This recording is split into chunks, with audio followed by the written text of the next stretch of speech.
Pregnancy రాకపోవడానికి చూసిన 30% లో రీజన్స్. సో ఒకటండి, ఈ మధ్య కాలంలో ఈ ఇన్ఫర్టిలిటీ సమస్య అనేది చాలా పెరిగింది.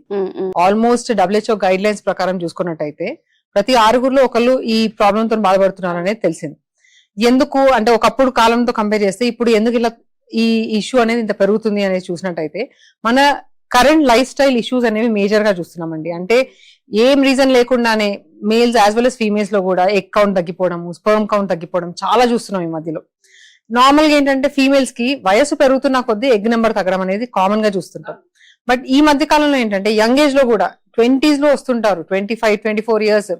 అప్పుడు టెస్ట్ చేసినప్పుడు ఎగ్ కౌంట్ కంప్లీట్ గా తగ్గిపోవడం, 20 years ఉన్న నార్మల్ గా 40 తర్వాత కావాల్సింది 40 years ప్లస్ తర్వాత కావాల్సింది 20s లోనే ఈ ఎగ్ కౌంట్ అనేది తగ్గిపోవడం, దానికి రీజన్స్ కనిపించవు ఒక్కొక్కసారి. అండ్ మేల్స్ లో కూడా అంతే, వాళ్ళు హెల్దీగా ఉంటారు, అలవాట్లు ఏం లేవని చెప్తారు, బట్ స్టిల్ టెస్ట్ చేసుకున్నప్పుడు స్పర్మ్ కౌంట్ టెస్ట్ చేసుకున్నప్పుడు less than 5 million, మరీ తక్కువగా ఉండడము, ఒక్కొక్కసారి 0 రావడము, రీజన్స్ అనేవి ఒక్కొక్కసారి కనిపించవు. మనం ఎన్ని టెస్టులు చేసినా కూడా జెనెటిక్ గా అంతా నార్మల్ గా ఉంటది, ఏం ఇష్యూస్ కనిపించవు.